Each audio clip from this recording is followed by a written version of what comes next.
Donc, je vais commencer d'abord en remerciant ceux qui patronnent cet événement, son Excellence le ministre de l'Économie, Monsieur le recteur de l'Université Saint-Joseph, le docteur Obéji, et puis bien sûr les organisateurs de cet événement, parce que sans organisateurs, ça n'existe pas, et donc il y a des gens qui ont travaillé derrière et que je remercie beaucoup.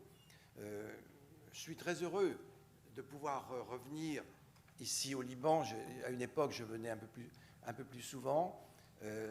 Ça me permet de retrouver des doctorants. J'ai formé 4 doctorants, 4 docteurs en économie, 3 au Liban, 3 sont dans la salle, donc je suis très heureux de les revoir et de voir qu'ils sont très productifs et qu'ils ont beaucoup d'idées dans la suite de leur travail de thèse. Alors, je ne vais pas revenir sur ce qu'est le CHO, ni revenir non plus sur les différents avantages. Ils ont déjà été présentés ou ils seront présentés un peu plus en détail. Ce que je vais faire, je vais me concentrer sur 2 aspects importants de la mise en place du CHO, deux conséquences importantes concernant le montant du crédit et les taux d'intérêt. Pour moi, économiste, ça me semble être une des conséquences, disons, majeures de la mise en place de ce système. Donc ici, ce que je veux d'abord développer, c'est l'existence.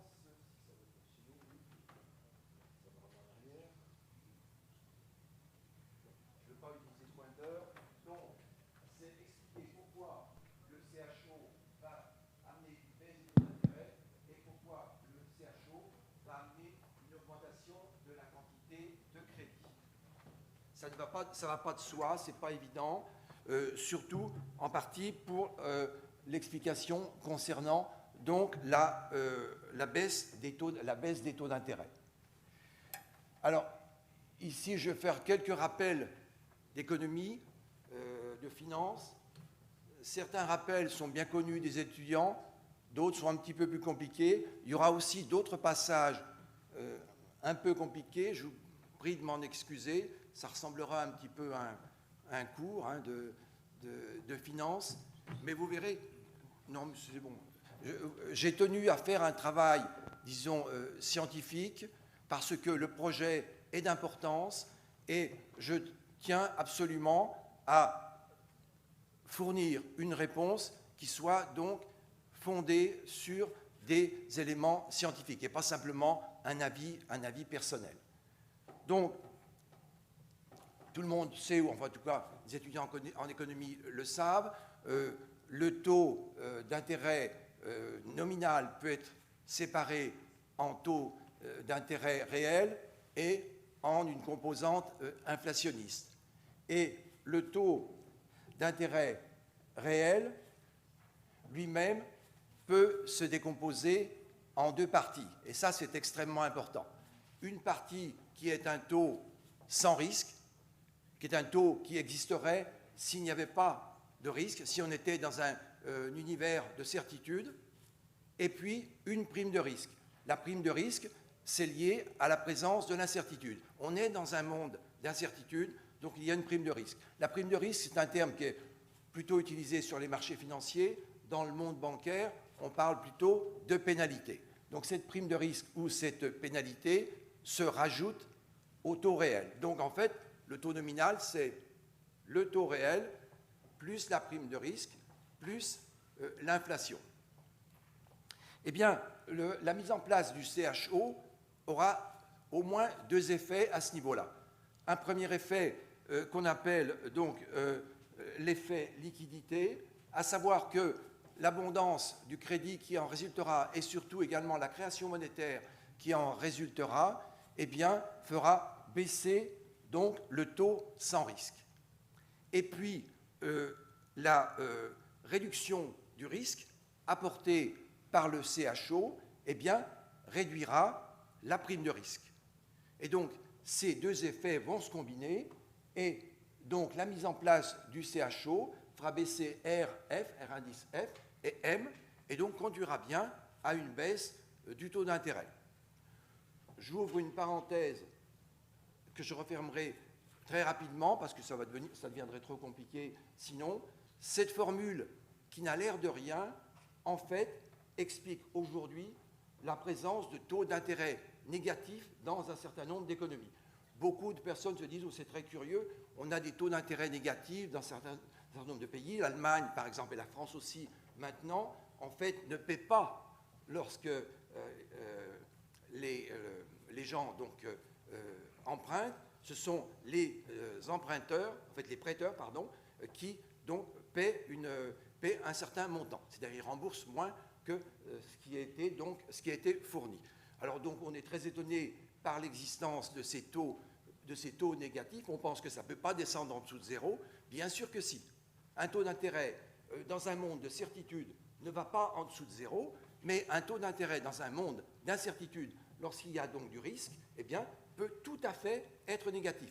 Pourquoi? Parce que la prime de risque se transforme en fait en garantie. Et donc, au lieu de s'additionner, ça se soustrait. Et si mon petit m est supérieur au taux sans risque, est supérieur au taux d'inflation, ce qui est le cas aujourd'hui dans beaucoup d'économies, eh bien les taux sont négatifs. Donc ce n'est pas une anomalie. Il faudra s'habituer dans un monde d'incertitude, dans un monde où il y a beaucoup de liquidités, à vivre avec des taux d'intérêt négatifs. Et ici, c'est exactement ce qui va s'appliquer. On n'arrivera pas à des taux négatifs, bien entendu, parce qu'on part d'un niveau assez élevé des taux d'intérêt, mais très certainement, les taux baisseront. Le deuxième élément qu'on en attend, donc, c'est la hausse du crédit. Alors, il y aura plusieurs éléments qui vont expliquer cette hausse de la quantité de crédit disponible. On va avoir donc des refinancements qui seront moins coûteux, une masse plus importante de liquidités, en particulier sur le marché interbancaire. La productivité des banques augmentera. Le marché du crédit s'élargira. On aura une demande également qui sera stimulée. Et donc, plus généralement, donc, cette productivité des banques plus forte les amènera à offrir plus de crédit. Donc, on est à peu près sûr de ces deux éléments, baisse des taux d'intérêt, augmentation de la quantité de crédit disponible. Et donc maintenant, la question qui se pose, c'est à quoi cela va-t-il conduire? Qu'est-ce qui va se passer dans l'économie, dans une économie comme celle du Liban, lorsque les taux d'intérêt baisseront et lorsque la quantité de crédit disponible augmentera? Et donc, là, j'ai utilisé ce qu'on appelle des modèles, les économistes utilisent des modèles. J'ai utilisé deux modèles. Un modèle macroéconomique synoptique, c'est tout un ensemble de relations, c'est très visuel. Ça paraît compliqué, mais en fait, ça n'est pas du tout. Simplement, ça formalise toutes les relations que l'on a habituellement dans une économie. C'est valable à peu près dans la plupart des pays. La différence, c'est que les effets, marqués ici en positif ou en négatif, sont plus ou moins élevés. Mais ça existe dans tous les pays. Alors, je ne vais pas entrer dans le détail, parce que si j'entrais dans le détail d'un tel tableau, bien, ça reviendrait à vous faire un cours de macroéconomie, et puis après, bon, je serai obligé de vérifier si tout le monde a bien compris et de corriger. Donc, on ne va pas faire ça. Hein. Je l'utiliserai un petit peu plus loin. Mais pour l'instant, donc, j'ai un modèle de ce type-là. Et puis, j'ai fait encore un petit peu plus compliqué. Ça, c'est rigolo. Hein. Donc, ça, c'est un modèle économétrique. C'est un modèle économétrique appliqué au cas libanais. Donc, en fait, je suis parti d'un modèle qu'on appelle un modèle, ce sont des modèles de dernière génération, c'est le nouveau consensus macromonétaire, donc c'est les modèles que l'on utilise actuellement. Je suis parti d'un modèle adapté aux pays, disons, développés, et je l'ai calibré pour le cas des pays émergents, et en particulier dans le cas du Liban. Je l'ai calibré dans le cas du Liban. Calibré, ça veut dire que, bon, on estime la valeur des paramètres, hein, mais on ne l'estime pas statistiquement. On l'estime, disons, de manière, on cherche quelque chose de plausible. Et donc, je l'ai calibré à partir de pays émergents proches, cas de l'Égypte, cas de la Tunisie. Et puis dans le cas du Liban, c'était un peu plus difficile, mais je disposais d'un modèle économétrique réalisé par une de mes doctorantes qui est dans la salle. Et donc j'ai repris un certain nombre de résultats également, et ça m'a permis de paramétrer ce modèle. Et ce genre de modèle permet de faire des simulations et donc de voir l'impact que peut avoir une variation du crédit ou du taux d'intérêt. Donc je disposais de ces deux modèles. Et avec ça, eh bien, j'ai procédé à mon étude d'impact. Alors, cette étude d'impact, je l'ai faite en 2 temps. Un premier temps dont je ne parlerai pas ici, mais qui se trouve dans le document que j'ai rendu. J'ai rendu un document plus détaillé qui sera sans doute distribué. Donc ceux que ça intéresse pourront trouver le détail. Donc j'ai fait une première étude dans le cadre du modèle synoptique. Et puis ensuite, j'ai fait une deuxième étude pour confirmer les résultats et pour avoir des éléments plus précis à l'aide du modèle économétrique, c'est-à-dire de l'ensemble d'équations que j'ai présenté précédemment. Alors, dans un premier temps,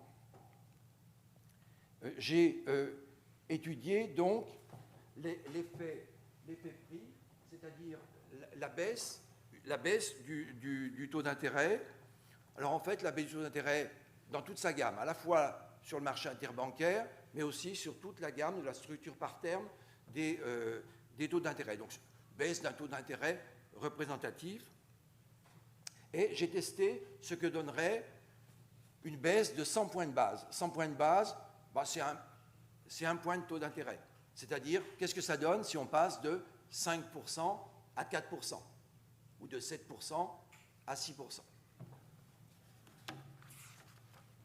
Alors, les effets sont assez nets, on peut les visualiser. C'est-à-dire que cette baisse des taux d'intérêt, qui est une baisse, j'ai testé une baisse permanente des taux d'intérêt, a un effet en vert sur l'investissement, et cet effet est permanent, a un effet sur la consommation en violet et sur les dépenses en bleu, et sur les dépenses gouvernementales, sur les recettes du gouvernement et les dépenses du gouvernement, donc en violet.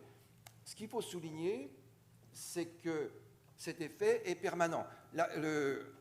Les nouveaux modèles, les modèles récents, permettent de tester des chocs, ce qu'on appelle maintenant des chocs, permettent de tester des chocs transitoires ou des chocs permanents. J'ai considéré que la baisse des taux d'intérêt était un choc permanent, c'est-à-dire dans la durée, et on peut savoir si ce choc transitoire ou ce choc permanent, ici un choc permanent, aura des effets permanents ou transitoires.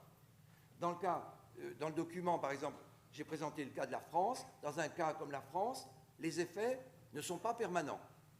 Les effets sont transitoires. Alors on pourrait expliquer pourquoi. Ça tient principalement aux politiques anti-inflationnistes qui, en fait, vont réagir à la hausse de l'inflation que ça pourrait engendrer. Et ça tient aussi au fait que l'économie française, par exemple, est proche de son potentiel. Ici, on est dans une économie libanaise qui est en dessous, qui est nettement en dessous de son potentiel. Donc, on n'a pas d'effet de deuxième tour, ce qu'on appelle des effets de deuxième tour, sur l'inflation. On n'a pratiquement pas donc, de réaction des agents économiques à ce niveau-là.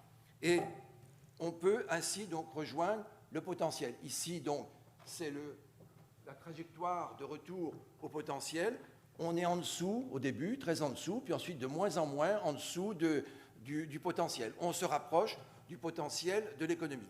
Donc, on voit bien ici un effet donc, tout à fait favorable, mais qui, encore une fois, est lié à la structure particulière de l'économie libanaise. Ce n'est pas vrai dans tous les pays. C'est vrai dans un pays donc, où on est en dessous du potentiel économique et où les autorités monétaires sont plutôt bienveillantes, c'est-à-dire ne pourchassent pas l'inflation dès que ça dérape un peu. Et donc, dans ce cas-là, on peut attendre ce type d'effet. L'autre effet testé, c'est l'effet quantité. L'effet quantité, c'est-à-dire la hausse des crédits disponibles. Alors là, il faut évidemment distinguer deux cas.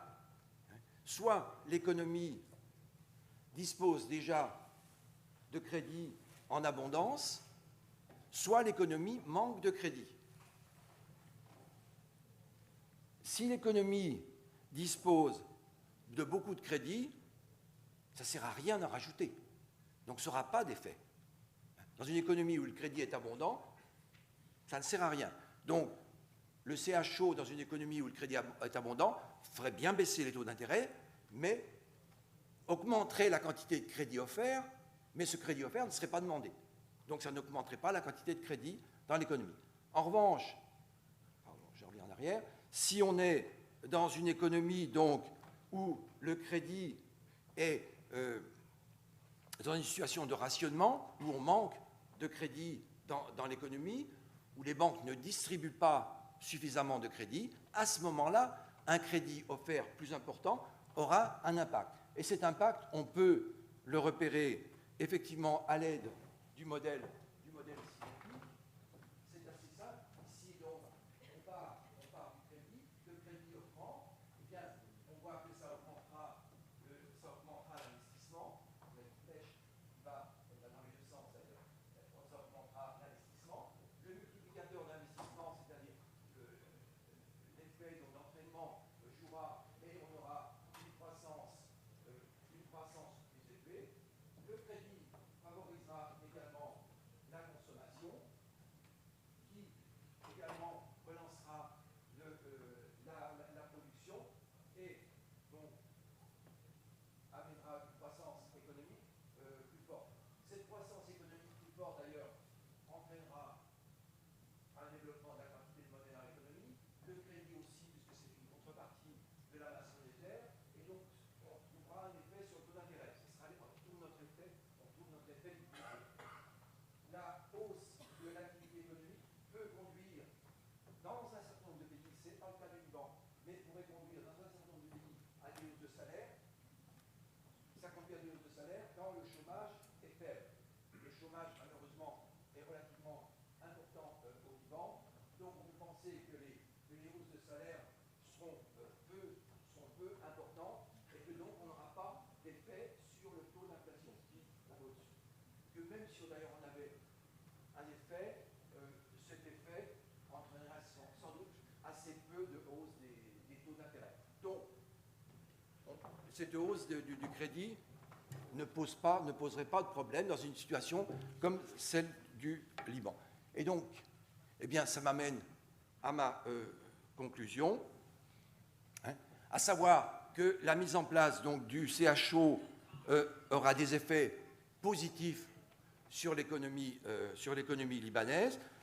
Les travaux que j'ai conduits, en tout cas, le démontrent. Et si les hypothèses sont justes, eh bien, les conclusions sont celles-là.